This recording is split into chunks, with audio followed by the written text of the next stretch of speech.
Bismillahirrahmanirrahim. Elhamdülillahi Rabbil alemin. Ve salatu ve selamu ala eşrafil enbiyai vel mursalin. Nebine Muhammedin ve ala alihi ve sahbihi ecma'in. Rabbi şirahli sadri ve yessirli emri ve ahlul uqdeten min lisani yefqahu qavli. Allahümme allimna ma yenfa'una ve enfa'na bima allamtana ve zidna ilma. Allahümme la sehle illa ma cealtehu sehle ve ente tec'alul hazne İza şi'te sehle emma ba'd. Əziz müsəlmanlar, bugün növbəti dərsimizi götürəcək. Keçənki dərsdə biz birinci qaydanı iki hissəyə bölüb götürdük və bildik ki, birinci qayda övlad tərbiyəsində birinci qayda 3 hissədən ibarətdir, 3 mərhələdən. Birinci mərhələ onun uşağın 1 yaşından 7 yaşına qədər olan tərbiyə mərhələsidir. Və orada hansı hallar baş verir və müalicə yolları nədir, qısa olaraq toxunduq. Bundan sonra növbəti dərsimizdə ikinci mərhələ 7 yaşdan 14 yaşa qədər olan mərhələsini götürdük və tərbiyə mərhələsini və həmçinin də ondan sonra 3-cü mərhələ 14-dən 21 yaşa qədər olan mərhələsini, ən çətin mərhələ barəsində götürdük və orada baş verən şeylər və orada müalicə üsulları necə olmalıdır, onlara toxunduq. Bugünkü dərsimizdə isə Allahın müvəffəqiyyəti ilə 2-ci və 3-cü qaydanı götürəcək. Allah Teala'dan deyirəm ki, Allah Teala bizi eşli faydalanlardan eləsin. Allah Subhanahu Teala bizim zürriyyətimizi islah eləsin. Allah Subhanahu Teala bizi həm özümüzü islah etməyə, həm də övladlarımızı islah etməyə bizi müvəffəq eləsin. Şeyx ikinci qaydada deyir ki, qayda olaraq gətirir, deyir ki, valideynlərinizə qayğı göstərin, hörmət edin. Onların qayğısına qalın ki, övladlarınız da sizin qayğınıza qalsın. Çünki əməl, cəza əməlin növündəndir. Yəni, bir insanın başına gələn bir xeyir iş və yaxud da bir mükafat ona verilən və yaxud da bir cəza onun əməlinin müqabilindədir. Nə əməl etmisənsə, onun müqabilində mükafatlandırılacaqsan. Çünki deyir ki, bu həyat həm borcdur, həm də vəfadır. Yəni, başqaları qarşısında məsuliyyət və həmçinin də sədaqət, sözündə durmaq və vəfalı olmaqdan ibarətdir. Və həmçinin deyir ki, kim valideynlərinə qarşı qayğıkeş olarsa, onlara qarşı hörmət edərsə, ihsan edərsə, qayğı göstərərsə, övladları da ona qayğı göstərər, ona hörmət edər, onun üzünə ağ olmaz.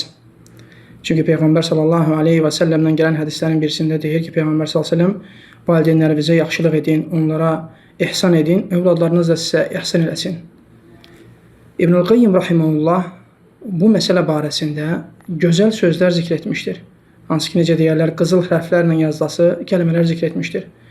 O kəlmələrin bəziləri Peyğəmbər sallallahu aleyhi və səlləmin hədislərindən götürülən kəlmələrdir. Həqiqətən çox qiymətli sözlərdir övlad tərbiyəsində.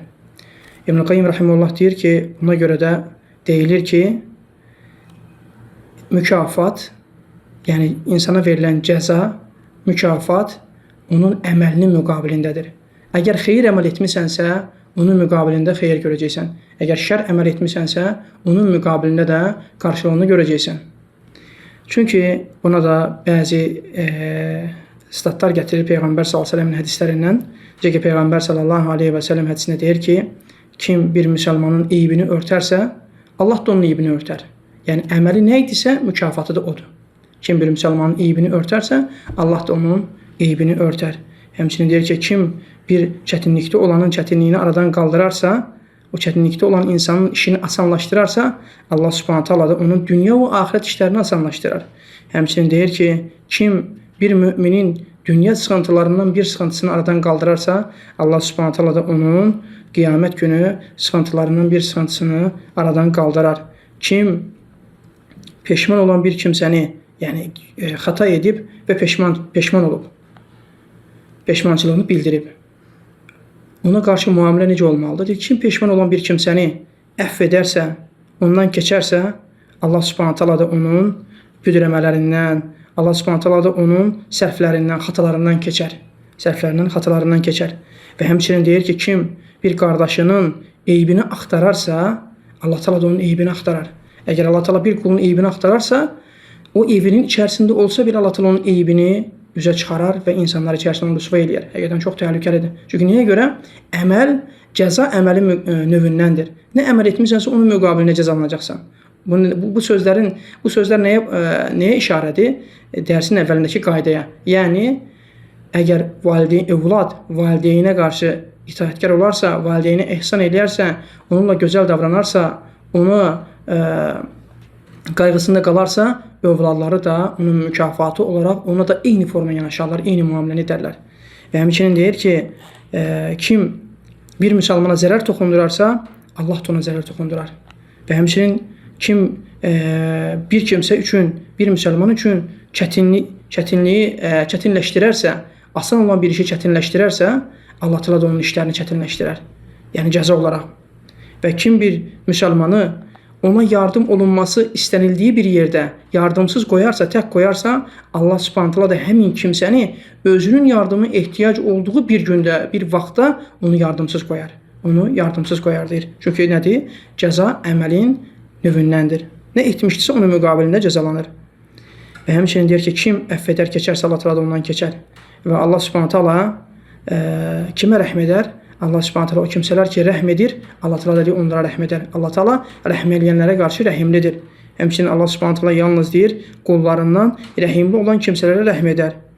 Və həmçinin deyir ki, kim xəsislik etməzsə, infaq eləyərsə, Allah Subhanahu taala da onun mükafatını artırar, ruzisini artırar. Kim qoruyarsa ona verilən əmanəti, Allah təala da onu qoruyar. Və həmçinin deyir ki, kim öz haqqından keçərsə, məsəl üçün bir kimsə onun haqqına girib, o haqqından keçərsə, Allah təala da deyir, onun öz haqqından keçər. Məsəl üçün bir kimsə sənin haqqına girib, səndən Allah istəyir, sən ondan haqqını keçirsənsə, əff edirsənsə onu, bil ki, Allah Subhanahu taala da sənin üzərində olan haqlardan səni əff edər, keçər. Ondan sonra şeyx davam edərək deyir ki, İbn Qayyim rəhməhullah, kim bir kimsənin əff edərsə, onu cəzalandırmazsa, Allah təala da onu əff edər. Və həmçinin deyir ki, kim insanları bağışlamaz, hər xırdalığa qədərdir, onları hesab kitaba çəkərsə, sorğulayarsa, Allah təala da qiyamət günü ondan deyir, elə sərt və dəqiq hesab alar. Yəni kim insanlarla yumşaq yox, mülayim yox, əksinə sərt və xırdalığa gedərək bütün məsələləri, xırdalığa gedilməyəsi məsələləri də xırdalığa gedərək sorğu-sual edərsə, onları belə sorğu-suala çəkərsə, bilsin ki, Allah təala da qiyamət günü onu o forma dəqiq və çox sərt sorğu-suala çəkəcəkdir, deyir. Sorğu-suala çəkəcəkdir. Niyə üçün? Çünki deyir, bu Allah Subhanahu taalanın şəriətidir, bu Allah taalanın qədəridir, bu Allah taalanın vəhisidir və Allah taalanın savabı və Allah taalanın bu da cəzasıdır, deyir. Bunların hamısı bu yuxarıda saydıqlarımız bu əslin üzərində bina olunmuşdur. Hansı əsildir o da? Qaydada keçirilən əsil ki, əgər bir kimsə öz valideynlərinə qarşı xeyirxah olarsa, onların qayğısına qalarsa, onlara ihsan edərsə, yaxşılıq edərsə, övladları da onun mislində onunla elə müamilə edər. Aşağıdakı misallar da nə üçün idi? Bunlar hamısı, yəni dünyada nə edəcəksənsə onun qarşılığını görəcəksən. Yaxşıdırsa yaxşı, pissə pis. Bu misallar da bunun üçün idi. Və həmçinin şeyx davam edərək deyir ki, sən deyir, valideyninə qarşı sərt olan, valideynin qayğısına qalmayan, valideynin üzünə ağ olan elə bir övlad görməzsən ki, elə bir kimsə görməzsən ki, Allah təala da deyir, həmin kimsəni ona oxşar, özünün əməl etdiyi kimi övladlarına ruziləndirməsin. Necə ki, özü valideynlərinə qarşı üzünə ağ olurdu, onlara xidmət etmirdi, onlara ihsan etmirdisə, elə bir övladlarla özünü necə edirdisə, o forma övladlarla ruzilənir və o övladları da özü ilə elə müamilə edər, deyir. Onun deyir, həyatını zəhərə çevirənlər, onun həyatını deyir, həyatındakı rahatçılığını apararlar. Deyir ki, yaşama həvəsini əlindən alarlar. Yəni, belə bir övladlarla ruzilənər insan. Deyir ki, sən valideyninə yaxşılıq edən, valideyninə ihsan edən elə bir kimsəni görməzsən ki, Allah təala deyir, onu deyir, özünün etdiyi yaxşılıqların müqabilində ona yaxşılıq edəcək övladlarla ruziləndirməsin. Nə üçün? Çünki cəza əməlin növündəndir. Valideynlərinə yaxşılıq etmişdi, Allah təala da mükafat olaraq ona özünə gözəl xidmət edən, yaxşılıq edən övladlarla onu ruziləndirir. Əvvəlki isə valideynlərinə qarşı düşmənçilik edir, valideynlərin haqqına girir, valideynlərinə ihsan etmir, onlarla kobud davranır. O da necə etmişdisə, özü ilə də elə müamilə edəcək övladlarla ruzilənmiş olur. Çox vaxt bu belə olur. Hansı ki, bu gündəlik həyatımızda yəni görülən bir şeydir, yəni sınaqdan keçirilən bir şeydir, zaten görürük bunu. Və şeyx deyir ki, o qədər insanlar var ki, övladları ilə ən incə, ən gözəl müamilələrlə müamilə edirlər.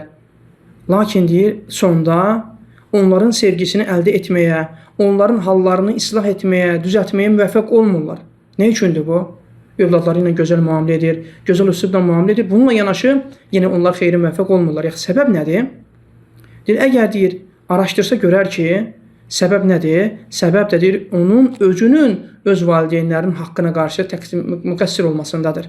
Özü öz valideynlərinin haqqında müqəssir olub, haqlarını verməyib, ona görə də deyir, ona mükafat olaraq, cəza olaraq elə bir övladlarla ruzlənib ki, o övladlarını da həmin qayğını görə bilmir, həmin müamiləni görə bilmir. Hansı ki, o istəyir ki, onunla elə müamilə olunsun, amma görə bilmir onu. Niyə görə? Çünki özü valideynlərin haqqında təqsir göstərmişdir. Cəza olaraq, onun əməlinin mükafatı olaraq ona da elə övladların ruzilənməsi oldu. Və elə qayğı göstərən övladların ruzilənməsi olur. Və həmçinin də bununla yanaşı əsas səbəblərdən biri də nədir? Allah Subhanahu taala tərbiyə məsələsinə etimad etməmək. Bəzi insanlar deyir ki, öz elminə, öz yaşayış tərzinə, öz səxafəsinə arxain olaraq övladını tərbiyə etməyə çalışır. Deyir ki, yəni övlad tərbiyəsi belə olmalıdır. Yox, övlad tərbiyəsində birinci nə olmalıdır? Allah Subhanahu taala etimad. Sırf Allaha etimad eləmək ki, yəni tərbiyə edən odur. Allah Taala etimadla yanaşı nə olmalıdır?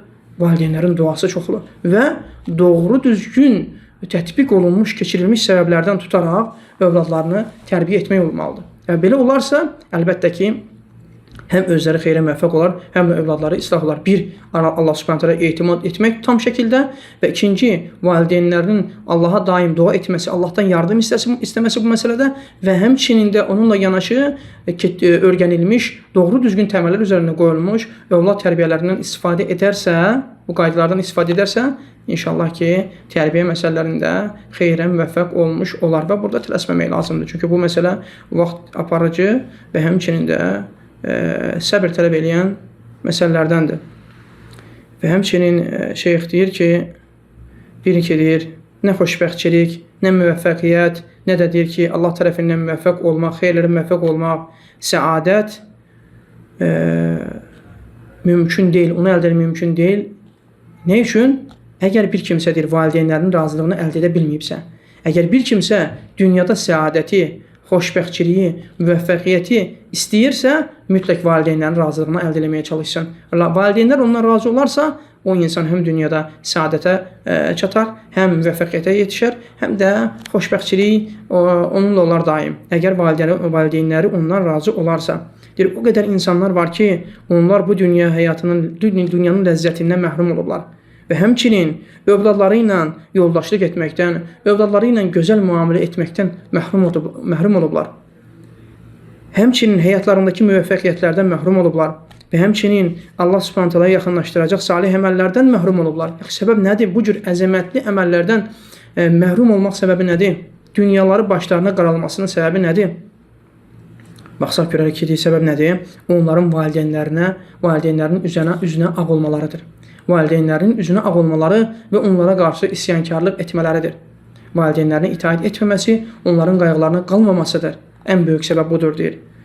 Baxırsan, bu insanların halına, o insanların halı bir dərddən qurtarıb, digər bir dərdə girir. Bir bədbəxtçilikdən qurtarıb, digər bir bədbəxtçiliyə düçar olmasıdır. Və həmçinin bir müsibətdən xilas olub, digər bir müsibətə düçar olmalarıdır, deyir. Həyatları belə davam edir, deyir. Onların, deyir, baxsan, sonluqları çox pis və qorxulu olur. Səbəb də nədir? Valideynlərin üzünə ağ olmaq. Bu ikinci qaydada bizim əsas öyrənəcəyimiz şey nə idi? Biz valideynlərimizlə necə müamilə edəriksə, elə bir övladlarla da rozlənərik. Çox halda bu belə olur. Ola bilər ki, bəzi hallarda əksi olsun. Amma çox halda belədir ki, əgər bir kimsə valideynlərinin üzünə ağ olmazsa, ona qayğı göstərərsə, ona itaat edərsə, onun daim qayğısında olarsa, Allah Taala da o necə müamilə edibsə, ona da elə onun qayğısında qalan övladlar nəsib eləyər. Göz bəbəyi olan övladlar nəsib eləyər. Bu qayda və İbn Qayyimin sözləri də bu qaydada biz necə davranmalıyıq, nə etməliyik deyə buna dəlalət edirdi. Müamilə formamız necə olmalıdır övladlarla? Yəni gözəl, doğru düzgün övlad tərbiyəsi istəyiriksə, biz özümüz valideynlərimizlə olan tərbiyəmizə diqqət yetirməliyik və özümüzü islah etməliyik. Sonra isə üçüncü qaydanı götürəcəyik, qısa qaydalar olduğuna görə. Üçüncü qaydada şeyx nə deyir? Bu tərbiyə məsələlərində ən mühüm olan şeylərdən birisi də rifqlə lin. Yəni orada da yumşaqlıq, nəzakət, rəhimli olmaq və həmçinin zəriflik və mehribanlıq, bunların hamısını əhatə edir bu kəlmələr. Bunlar olmalı övlad tərbiyəsində. xüsusən də 14-dən 21 yaşa qədər olan mərhələdə, o çətin mərhələdə mütləq tərbiyə metodikasının başında gələn nə olmalıdır? Yumşaqlıq, mehribançılıq və zəriflik, nəzakət, rəhim bunlar olmalı. Bunlar olmazsa, deyir ki, onlarla övladları doğru düzgün tərbiyə etməkdə müvəffəq ola bilmərik. Necə ki, Peyğəmbər sallallahu aleyhi və səlləm deyir ki, həqiqətən yumşaqlıq hansı bir şeydə olarsa, onu gözəlləşdirər və hansı bir şeydən çıxarılarsa, götürülərsə yumşaqlıq, onu deyir, pisləşdirər, eybəcərləşdirər. Yəni, yumşaqlıq hansı bir işin içində varsa, onu gözəlləşdirəcək. Mülayimlik, yumşaqlıq hansı işdən götürülübsə, o onu pisləşdirəcək. Baxsaq görərək ki, əgər insanlarla müamilə etdiyimiz zaman o kimsə ki, insanlarla yumşaq, gözəl şəkildə müamilə edir, ədəblə, əxlaqla müamilə edir, görürsən ki, müamiləsi olduqca gözəl, ona qarşı olan münasibət də qarşılıqlı çox gözəl olur. O kimsə ki, başqaları ilə müamilə etdiyi zaman, istəyir valideynləri olsun, istəyir dost-tanışı olsun, istəyir ailəsi ilə olsun, orada yumşaqlıqdan, mərhəmətdən əsər əlamət yox, əksinə kobuddur və təhqiraniz və xoşa gəlməyən üslublarla müamilə edirsə, artıq deyir, görürsən ki, onda da xeyir əldə etmək mümkün deyil. O müamilə formasını korlayar, o münasibətləri korlayar. Niyə görə? Çünki orada mülayimlik qaldırıldığına görə. Ona görə kim işinin gözəlləşməsini istəyirsə, mütləq işdə, danışığında və əməlində mülayimlik olmalıdır. Sərtlik yox. Bilsin ki, işi əgər əksinə gedirsə, pisləşməyə doğru gedirsə, bilsin ki, o işində, o davranışında mülayimlik və yumşaqlıq və rəhimlik, zəriflik qaldırılmışdır. Ona görə də cəza olaraq da bundan qarşılaşır. Və Peyğəmbər s.ə.v-in hədisidir, Müslimdə rivayət olunub hədis. Ona görə deyir ki, bir şeydə yumşaqlıq olarsa, yəni yumşaqlıq hər hansı bir şey nə olursa olsun, əgər orada olarsa, o işi gözəlləşdirər və o işi təmkinləşdirər. Əgər yaxşılıq, mülayimlik, yumşaqlıq, hansı iş olursa olsun, əgər orada varsa, o işi mütləq gözəlləşdirəcək və mütləq onu təkmilləşdirəcək. Hətta deyir, bu qəzəb, məzəmmət, qınama və cəza halında olsa belə. Məsələn, biri digəri ilə qəzəbli halda müamilə etsə belə, məzəmmət etsə belə, qınasa belə, cəzalandırsa belə, amma o mülayimlik çərçivəsində olarsa, onun haqqı olduğu miqdarında olarsa, onda görərsən ki, onu da gözəlləşdirər deyir. Orada zülm olmazsa, onu da gözəlləşdirər. Çünki şeyx deyir ki, həqiqətən qulun əldə etməsi tələb olunan şeylər içərisində ən əzəmətli şeylərdən birisi nədir? Mülayimlikdir. Mülayimlikdir. Çünki bu, bütün işlərində onu xeyrə müvəffəq edəcək və işlərini gözəlləşdirəcək səbəblərdən birisidir mülayimlik. Qulun, yəni, əldə edəcək şeylər içərisində ən əzəmətli şeylərdən, ən əfsəl şeylərdən birisi də budur, mülayimlik. Çünki Peyğəmbər sallallahu aleyhi və səlləm Ayşə anamıza tövsiyə etdikdə nə deyir? Deyir ki, ey Ayşə, sənə vacib olan Allahdan qorxmaq və mülayim olmaqdır. Allahdan qorxmaq və mülayim olmaqdır. Şeyx deyir ki, baxın, deyir, burada Peyğəmbər sallallahu aleyhi və səlləm mülayim olmağı Allahdan qorxmaqla yanaşı gətirmişdir. Allahdan qorxmaqla yanaşı gətirmişdir. Ne üçün? Çünki deyir ki, Allahdan qorxu, Allah qorxusu, Allahdan qorxmaq insanın özü ilə Allah arasında olanları islah edir, düzəldir. Amma yumşaqlıq isə insanın özü ilə digər məxluqatlar arasında olan müamiləni gözəlləşdirir, onu islah edir. Deyir ki, mülayimliyin daxil olduğu elə bir ev yoxdur ki, ora xeyir və müvəffəqiyyət daxil olmasın. Əgər kimsə bir evinə müvəffəqiyyətin, Allah tərəfindən müvəffəqiyyətin və xeyrin daxil olmağını istəyirsə, ev əhli orada mülayim olmalıdır və mülayimliyi o evə salmalıdır. Kobudluq və təhqiramiz sözlər və pis davranış o evdən götürülməlidir ki, hətta ev və ev əhli xeyrə müvəffəq olsun və ev əhli xeyr içərisində olsun. Ona görə deyir ki, əgər bir evə mülayimlik daxil olarsa, bilinsin ki, xeyirlə müvəffəqiyyət də onunla bərabər artıq daxil olmuşdur. Necə ki, Peyğəmbər sallallahu aleyhi ve sellem deyir ki, Allah Teala bir ev əhli üçün xeyir istəyərsə, onlara deyir, o ev əhlinə deyir, mülayimliyi salar. O evə mülayimliyi salar. Yəni, o ev əhli bir-birinə qarşı mülayim, təmkinli, səbirli, rəhimli və yumşaq, nəzakətlə davranan kimsələr olar. Əgər Allah Subhanahu taala, həqiqətən çox əzəmətli bir hədisdir. Deyir ki, əgər Allah Subhanahu taala bir ev əhli üçün xeyir istəyərsə, o evə mülayimliyi salar. Ev əhli bir-birinə qarşı mülayim olar, mərhəmətli olar. Necə ki, deyir ki, Əgər kim mülayimlikdən, yumşaqlıqdan məhrum olubsa, bilsin ki, dünya və axirət xeyirlərindən məhrum olmağa daha çox layiqdir. Əgər bir kimsə mülayimlikdən və yumşaqlıqdan, rəhimlikdən, təmkinlikdən məhrum olubsa, dünya və axirət xeyirlərindən məhrum olmağa o kimsə daha layiqdir. Daha layiqdir. Necə ki, Peyğəmbər sallallahu aleyhi və səlləm deyir ki, kim mülayimlikdən məhrum olarsa, artıq xeyirdən məhrum olmuşdur. Çünki bütün xeyirləri mülayimlik özü ilə bərabər gətirir. Necə ki, əvvəlki hədislərdə biz zikr etdik. Əgər Allah təala bir ev əhli üçün xeyir istəyərsə, o evə mülayimliyi salar. Həmçinin Peyğəmbər sallallahu əleyhi və səlləm Ayşə anamıza tövsiyəsində nə dedi? Dedi ki, Allahdan qorx və mülayim ol. Ona görə deyir ki, kim mülayimlikdən məhrum olarsa, artıq xeyirdən məhrum olmuşdur. Ona görə də bu davranış məsələlərinə diqqət yetirmək lazımdır. Övlad tərbiyəsində ən mühüm qaydalardandır. Övlad tərbiyəsində əgər mülayimlik olarsa, yumşaqlıq olarsa, rəhmət olarsa, təmkinlik olarsa, vallahi ki, orada bərəkət olacaq, o xeyir olacaq. Mütləqdir, qaçış yeri yoxdur. Mütləqdir. Peyğəmbər sallallahu əleyhi və səlləmin hədisləri göz qabağındadır. Əgər o işdə mülayimlik varsa, mütləq gözəlləşdirəcək o işi, mütləq. Əgər o işdə mülayimlik varsa, mütləq xeyir onunla yanaşıdır. Əgər mülayimlik götürülübsə, mütləq o işi pisləşdirəcək və xeyir də ondan uzaq olacaq. Və xeyir uzaq olarsa, iş pisləşərsə, əlbəttə insan ya özünün islahına, ya da övladlarının islahına müvəffəq olmaz. Yorulmaqdan başqa bir şey qalmayacaq. Rifq də nədir? Rifq də yumşaqlıq və yaxud dediyimiz kimi insanların sözdə, insanların danışıqda və hərəkətlərində mülayimlik və daha deyir, yəni asanlaşdırma yolunu tutmasıdır. Rifq, yəni nə deməkdir?